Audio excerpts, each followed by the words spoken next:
longos dias e belas noites para você que tá aí me assistindo. Eu sou Andrei Fernandes e hoje vamos fazer a parte 2, vamos falar da Operação Prato, como que ela surge e o que ela encontra no interior do Pará. Como eu falei, eu sou Andrei Fernandes e roda a vinheta.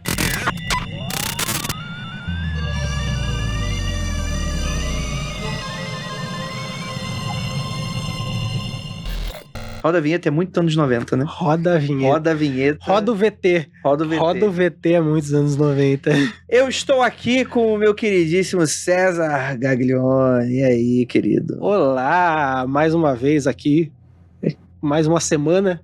Mais uma semana. Não, com a mesma roupa. Com a mesma roupa, ele me manteve de cativeiro aqui desde a semana passada. Aqui o trabalho CLT tá virando isso aí. Você fica brincando aí, ó. Você acha que vai se aposentar? Você tá ferrado. Olha aí. Vai ser aqui. E, cara, a gente voltou aqui pra falar sobre o quê? Pra falar sobre a maior operação militar do mundo que a gente conhece sobre fenômenos ufológicos. Quando eu falo fenômeno ufológico, é bom a gente deixar bem claro. André, não quero reclamação. A gente não tá falando aqui que é extraterrestre. E eu acho que esse posicionamento nosso, ele é complexo. Porque a gente entende o mundo em que a gente vive, que é um mundo em disputa. Um mundo em disputa de narrativa. Isso é muito complexo porque as pessoas que acreditam em toda aquela mitologia ufológica, né? Que existem extraterrestres, que têm a capacidade de vir até aqui, abduzem pessoas, são os ETzinhos greys, etc. Ficam chateados com a gente. Quando a gente fala que o fenômeno potencialmente ele tem chance de acontecer, mesmo a gente falando que não é extraterrestre, os céticos também ficam meio chateados com a gente. A gente tá numa posição muito ingrata aqui, César. O que a gente faz? Cara, a gente chora, a gente lamenta. Não, assim, eu acho que a gente tem que ter o ceticismo de verdade, né? Como o Carl Sagan dizia, as pessoas falam que a gente tem que ouvir um pouco mais de Carl Sagan, ele dizia que assim, você tem que buscar evidência, mas você tem que estar aberto pro extraordinário. E eu acho que ali o momento, assim, realmente, o UFO, o OVNI, ele ficou muito marcado com a ideia de disco voador extraterrestre, mas é simplesmente algo não identificado. Exatamente. Ou pelo menos não identificado até aquele momento. Mas ao mesmo tempo, assim, a gente tem que ter, assim, a gente tem que ter uma certa abertura para pensar na possibilidade e a partir dessa possibilidade formular uma hipótese e a partir dessa hipótese a gente buscar evidências. Sim. É isso que é um método científico em essência. Então, assim, quando a gente fala de possibilidade, possibilidade pode ser tudo tem possibilidade de acontecer. Agora, se tem probabilidade daquilo realmente acontecer, são outros 500. Eu acho que é um pouco nisso. O nosso approach foi de estar muito aberto, mas sempre também buscando o que a gente tinha de registro, da boca das vítimas. Por mais que algumas pessoas achem que da boca das vítimas o relato pessoal delas não tenha muito valor, ele tem porque marcou a pessoa. Então, esse foi, acho que foi o caminho que a gente seguiu, e eu acho que a gente foi muito, muito certeiro em seguir esse caminho, que foi até um trabalho que outros materiais que já trataram da Operação Prato nunca fizeram. Sim. Eu acho que, inclusive, para quem, às vezes, por exemplo, acabou caindo de paraquedas nesse vídeo em específico, a gente tem um vídeo antes desse, que a gente explica um pouco do contexto, que a gente tá fazendo um podcast agora, que não é esse que a gente tá fazendo, esse aqui é o Mundo Freak Apresenta, que é um videocast, né, que a gente tá apresentando um tema aqui, mas a ideia geral é que a gente tá lançando um podcast. Mamis Globo aí falou, vai lá, galera, sonha. Deixa os meninos brincar um pouco. E a gente fez um podcast storytelling muito da hora, com a direção de Ivan Mizanzuki, queria mandar um beijo pra ele, produção de Ira Croft, pesquisa não só do César, como também do Heitor Costa, né, com narração e roteiro meu. Então, assim, a gente fez um trabalho super maneiro, estilo Projeto Mando, estilo Casevandro, pra gente tentar descobrir o que acontece. Não está disponível no YouTube, mas está disponível em todas as plataformas de agregadores de podcast, como, por exemplo, Spotify, Deezer, ou qualquer Pocket Cast. Qualquer agregador que você tenha, a Apple Podcast tem o podcast, sei lá, Apple Podcast, né? Você tem vários aí. E aí você pode encontrar aí o podcast com o nome Operação Prato, que é o resultado dessa pesquisa que a gente está apresentando aqui hoje para vocês, pelo menos a nossa opinião, né? Lá vai estar mais informação, vai estar, de fato, o resultado dessa pesquisa, né? Aqui a gente vai fazer uma apresentação do caso. E na semana passada, no vídeo passado, a gente falou sobre como esse caso começa e as vítimas, né? Que é assim, sendo bem honesto, é o importante, tá, gente? Eu sei que é legal a gente ver militar indo pro mato e pra ficar caçando de voador. Isso é legal pra caralho. Isso aí, pô, eu com 15 anos, adoraria. Porra, é uma prova que ETs existem. Tipo, é um negócio que mexe com o imaginário popular. Mas que, no fundo, são as pessoas que são a parte importante, Sim, né? sim. Potencialmente vítimas ali, né? E por mais que a gente não acreditem, e como a gente iniciou esse podcast falando, extraterrestre, a gente tem que acreditar que pelo menos as pessoas foram atacadas por alguma coisa. Tem gente que mente? Tem. E as pessoas mentem pelos mais variados motivos. E a gente até mostra casos de pessoas que a gente sabe que não estavam lá e a pessoa começa a falar, não, eu tava. Sim, sim. Às vezes, por exemplo, ganha o pessoal. Pô, nesse caso não foi. Por quê? Muitas das pessoas que a gente entrevistou não ganharam nada, não fizeram uma carreira dando palestra, vendendo livro ou dando entrevista para ufólogo. Pelo contrário, a gente achou pessoas que nunca mais foram achadas desde 77, né? Mas mesmo assim a gente sabe que pessoas mentem pelos mais variados motivos, por questões pessoais, que não cabe a gente falar se existe motivo ou não, simplesmente. Acabou, né? Mas eu acho que é interessante, o que faz a gente acreditar muito que esse fenômeno aconteceu é essa quantidade absurda de pessoas que dizem ter sofrido o mesmo fenômeno, descrevem com diferenças muito pequenas. É claro, tem gente que vê ser, etc., mas são mais discrepantes, assim. No geral, pelo menos, tem aquela média de pessoas que viram. A luz desceu do céu, era uma luz voadora, que atacava as pessoas, e as pessoas acreditavam que sugava o sangue delas, por isso chupa-chupa, né? E aí você tem os militares, né, depois a gente fala isso melhor no podcast, né, mas o prefeito de Vigia na época, ele dá um alô, bate um fio ali pros militares e fala, ó, tá acontecendo umas paradas meio estranhas, os militares falaram, tamo indo aí. E aí eles chegam. E o que eles encontraram lá, César? Eles encontraram lá, foi o chupa-chupa. Não, o momento que eles chegam ali, eles passam a constatar que realmente havia essas luzes, e eles passam a produzir relatórios, e assim, o relatório que consolida todas as observações deles tem 132 registros. Em vários desses registros tinha mais de uma pessoa presente, né? Eles colocam lá, tinha, sei lá, a equipe do primeiro comar, que era o comando aéreo da região, então assim, a gente chuta, sei lá, devia ter o quê? Umas 5 pessoas só nesse bloco, né? Não mais que 5. Então, a gente imagina, e aí com outras pessoas juntos, né? Então a gente imagina que o número de pessoas que viu foi muito maior do que 130. A gente não consegue nem começar a dimensionar quantos podem ter sido, né? Tem algumas estimativas que vão na casa de que viram pelo menos milhares de pessoas. Não dá pra gente cravar. E aí eles veem que isso está acontecendo, que essas luzes estão aparecendo. Eles têm alguns episódios muito emblemáticos de vigia deles, de irem atrás disso. E o mais famoso, que eu acho que acaba sendo o caso da Olaria Koifer.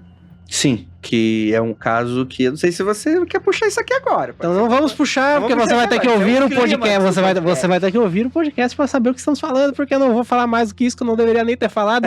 Aí agora eu vou ter que passar mais uma semana aqui com a mesma roupa. Eu acho que é legal porque, tipo assim, eu vou resgatar você disso. Não tem problema a gente falar da Olaria Koifer, assim, porque é um caso público. Você coloca aí no YouTube, você vai ver um cara, um fólogo, um pesquisador, ou um youtuber com voz de 13 anos falando... Não existe spoiler de história real. Né? Não existe spoiler de história real. E quando você coloca Operação Prato, a primeira coisa que você chega é no vídeo do Irangê Holanda, que é o capitão, que segundo ele, e isso é interessante esse detalhe, segundo ele foi o cara que chefiou a Operação Prato.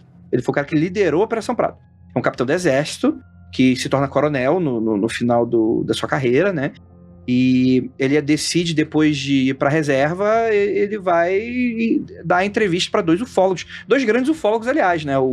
O Gevaerd e o Petit, né? Que eram responsáveis ali pela revista UFO, né?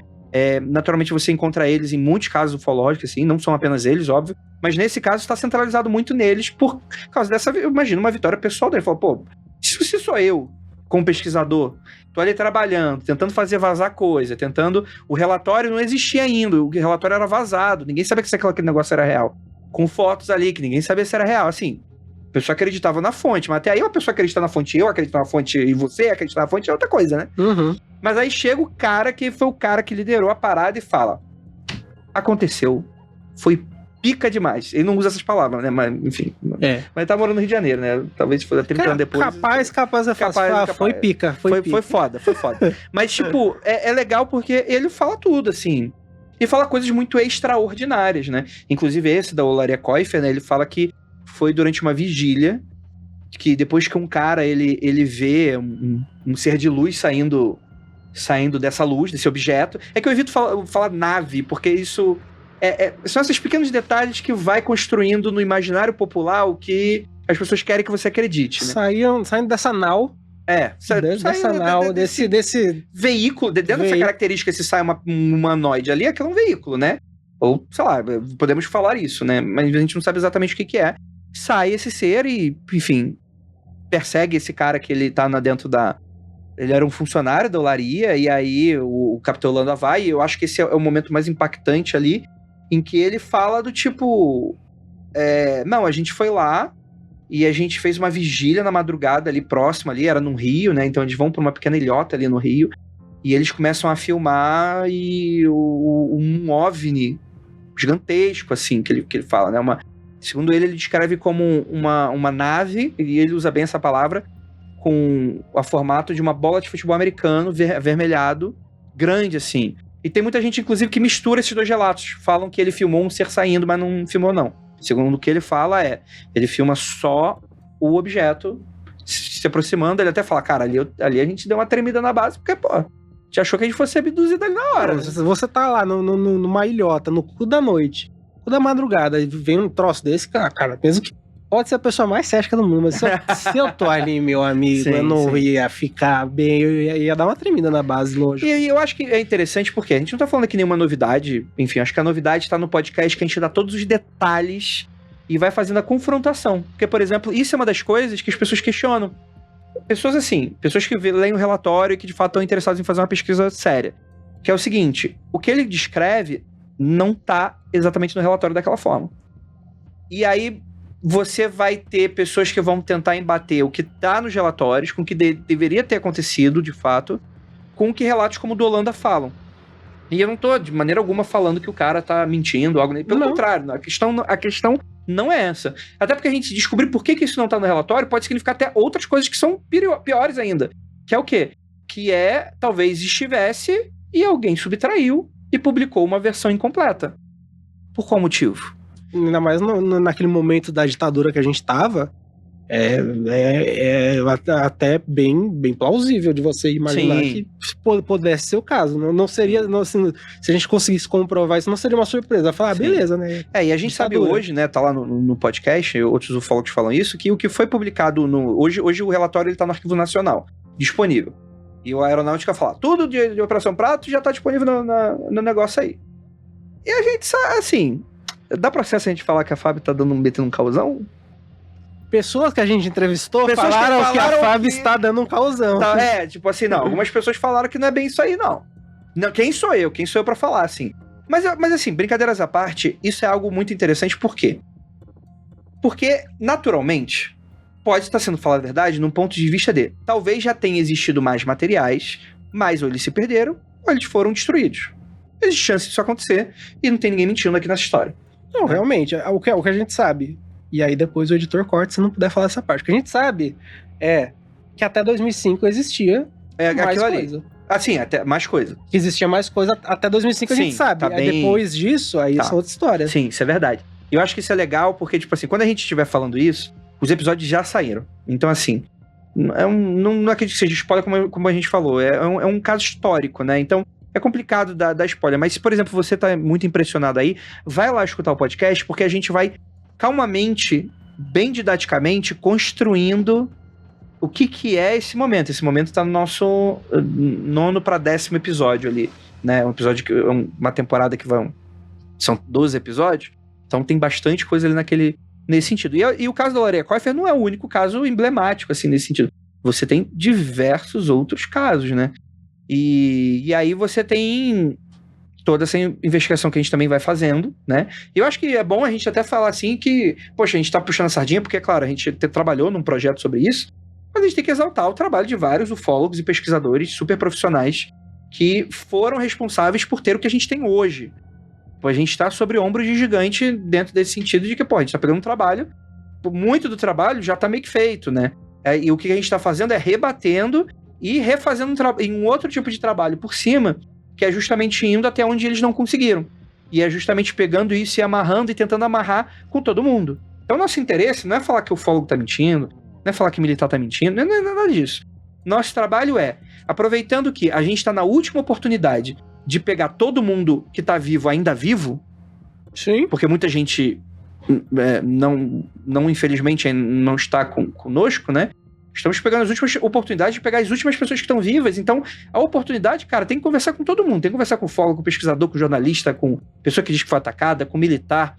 É um convite que a gente fez pra todo mundo. Quem não tá na série, ou, claro, pode ter sido o erro da gente acabar não ter encontrado a pessoa, né? Mas quem tá na série foram pessoas que aceitaram falar com a gente, porque a gente, sem birra de ufólogo, sem nada disso, a gente foi lá conversar com todo mundo. E a gente queria a opinião de todo mundo. Quem não foi, infelizmente, não aceitou, mas a gente também entende que também é a opção da pessoa. Porque teve gente que não aceitou. Teve gente que não aceitou. Teve gente que não aceitou. E tá tudo bem também. Tá tudo bem também. Será que tá tudo bem? Eu tô com essa magoazinha aqui dentro do meu coração. Calma aí, você que tá vendo a gente aqui agora, olha pra nossa cara. A nossa cara, você aceitaria dar uma entrevista pra gente? Você que tá me escutando aqui agora. Às vezes a pessoa olhou pra essa imagem aqui e falou, não, pô. Não. Olha esse maluco esquisito. Eu talvez não falaria. Eu talvez. Comigo mesmo. Eu não falaria comigo mesmo. No espelho, às vezes, eu fico quieto, sei lá o que vai acontecer. Exato. Mas sabe o que é importante que a pessoa não falou, mas ela pode fazer agora? É dar uma curtida e compartilhada aí nesse vídeo, agora, nesse exato momento. Seguir o nosso canal, pelo amor de Deus.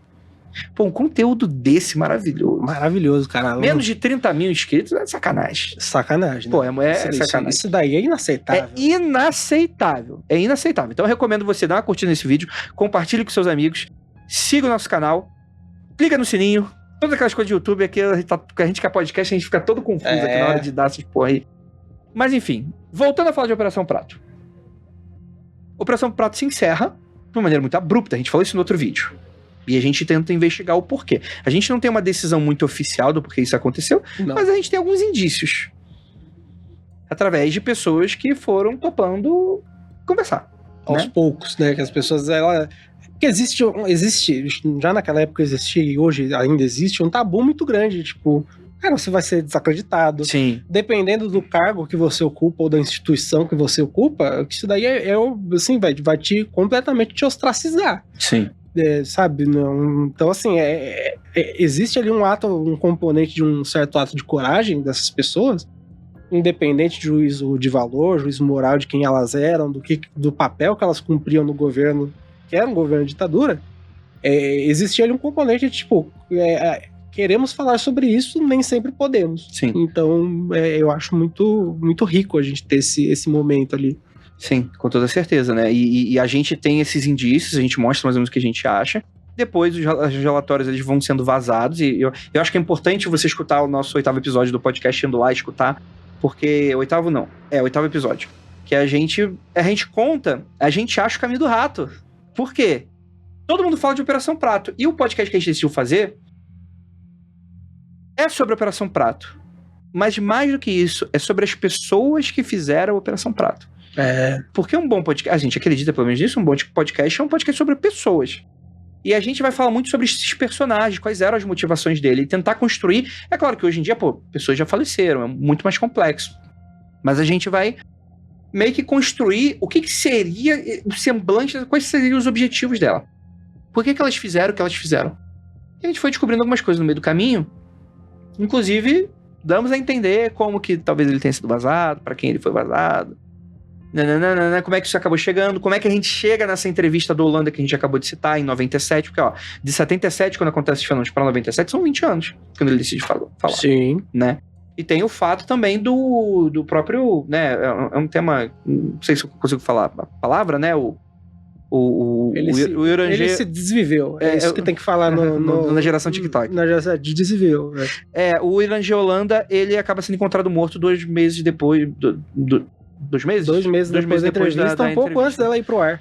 Um pouco antes dela ir pro ar, assim. E é uma coisa que, assim, isso mexe com a cabeça dos teóricos da conspiração de uma maneira, e é óbvio que isso é suculento pra alguém que não quer investigar a história, mas quer uma esquisitice, né? É porque, assim, a gente pensando num ponto de vista só de storytelling, se fosse uma história ficcional, esse seria um excelente desfecho, mas não, a gente tá falando de gente real, Sim. E a gente passa a entender também nesse ínterim da nossa investigação, a gente passa a entender o que levou ele a esse momento. Sim. E que não foi uma queima de arquivo, como algumas pessoas sugerem, né? E que a gente passa a entender, e aí, enfim, não é um spoiler, mas a gente passa a entender que dadas as circunstâncias que ele tava, de vida, de todo momento, aquilo foi uma consequência quase natural, e que para as pessoas que conheciam ele não chegou a ser tanto uma surpresa assim. Sim. Então, a gente acaba meio que entendendo que realmente isso daí é apenas uma teoria da conspiração, não teve um grande plano ali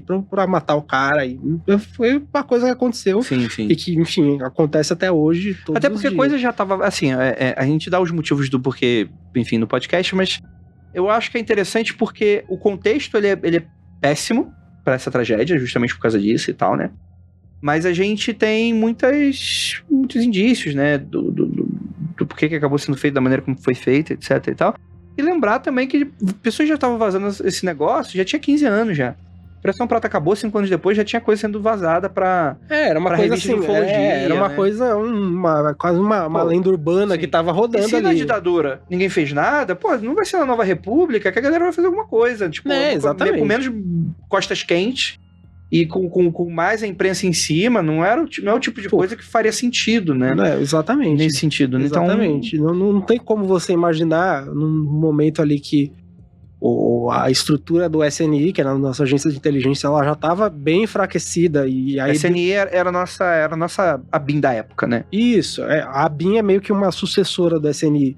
Mas naquele momento ele estava totalmente enfraquecido. Tanto que a ABIN é um movimento ali, acho que é 2000, 2001, que ela surge meio pra tipo, renascer essa parada. Mas não tem cabimento. E a gente passa a entender. Tem coisas que a gente não vai falar do porquê aconteceu, porque, enfim, não cabe a privacidade das pessoas. Mas com a gente conversando com as pessoas que conheceram ele, que estavam próximas, elas falam, surpresa não foi. E a gente... então tem um caso ali que realmente é só teoria da conspiração e a gente não pode nem sequer, no trabalho responsável que a gente tá querendo fazer, a gente não pode nem sequer dar margem pra alguém tentar teorizar de que... Porque realmente, ficção poderia ser um baita desfecho pra uma ficção, mas não, gente, é vida real, sim. Pessoas reais que tiveram ali, que eram familiares dele, que tiveram que passar pela situação.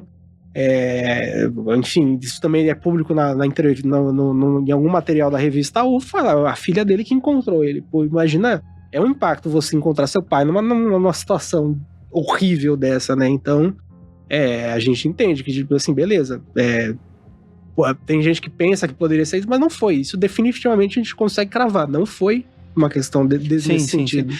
Mas eu acho que isso é um grande alerta que o pessoal tem a fazer. Poxa, esses assuntos são ótimos. César, a gente gosta pra caramba de falar dessas coisas, de investigação de ET, esses negócios, ou não é, né? É uma discussão que eu acho legal. Eu acho que, inclusive, o pessoal às vezes perde a cabeça, perde a noção quando vai discutir essas coisas existe, seu bobo, não existe sim. Seu bobo, não existe não. Mas... No fundo, não pode ser esquecido a figura humana. As pessoas sofreram. E pegar essa história e tentar contar uma coisa e ir pra fantasia é um negócio que é muito ruim pra família, é ruim pra figura da pessoa. Absolutamente. A gente consegue ver isso acontecendo de forma muito mais evidente quando a gente tá falando de crime. Quando a gente tá falando de crime ali, a gente tem, enfim, múltiplas produções aí que não tem nenhum respeito pelas vítimas, o que acaba dando uma romantizada, uma mistificada na figura do assassino. Então, assim, é que a ufologia, o insólito no geral, ela já, por ter esse componente de mistério, desse não resolvido, ela acaba despertando muita paixão nas pessoas. Sim. Muita paixão. E aí fica meio difícil. E eu acho que é importante também a gente falar uma última coisa, que é o seguinte, parece muito aquele discurso, a gente não é de esquerda nem de direita, pra frente. Mas a questão toda é que a gente tem os nossos vieses, mas a gente acha que é importante para esse podcast a gente ser o mais honesto possível com relação, a minha opinião é essa, mas o que a pessoa tá relatando é essa. Sim. E é importante porque é um trabalho sério, não é um trabalho que... Sei lá, e assim, eu não tô criticando, isso não é uma crítica a quem vai escutar isso, que produz algum outro tipo de conteúdo, não tem nenhum problema se eu, por exemplo, a gente fizesse um podcast que é enviesado pra existe extraterrestre. Nem que não existe.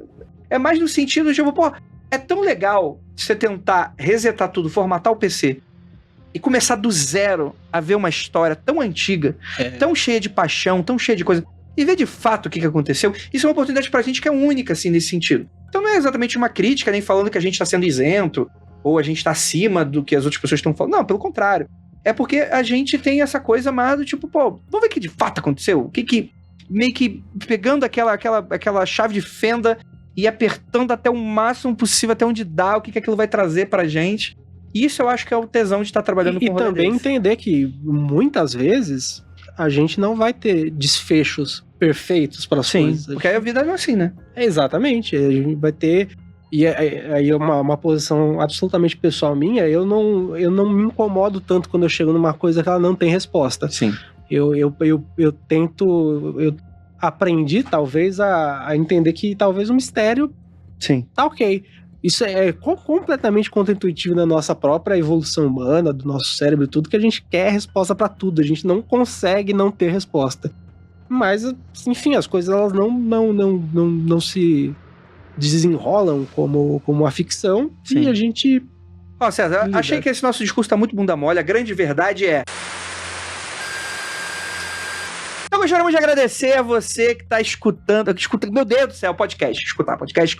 Você que está vendo a gente. César, muito obrigado aí pelo seu alô. Eu só vou dizer uma coisa. O grande trunfo desse podcast, que eu vou saber que ele conquistou os corações das pessoas, é quando a gente passar na frente de um camelô e estarem vendendo o podcast em CD. Esse vai ser o verdadeiro trunfo. A gente vai saber que a gente conquistou esse. Caraca, se eu passar num camelô e estiver vendendo CD, realmente, porque a gente reviveu uma mídia que não existe. Não, tudo bem. Porque o MP3, vai aqueles MP3, isso, tipo vape. Pendrivezinho que a juventude hoje acende e fuma. Se você tiver com o podcast de Braço ao Prato, e aí eu vou saber que a gente triunfou, realmente, nesse sentido. Ah, muito bom. Gente, muito obrigado pra vocês ficarem até aqui. Muito obrigado. Deem sempre aquela curtida, aquela compartilhada. Sigam o nosso canal. Pelo amor de Deus, por favor. Eu tô pedindo, por favor. Manda um pix pro homem aqui também. Manda uma arroba... Não. Mas é isso, gostaria de lembrá-los que não olhem para trás. Eu vou olhar para baixo agora. Vai.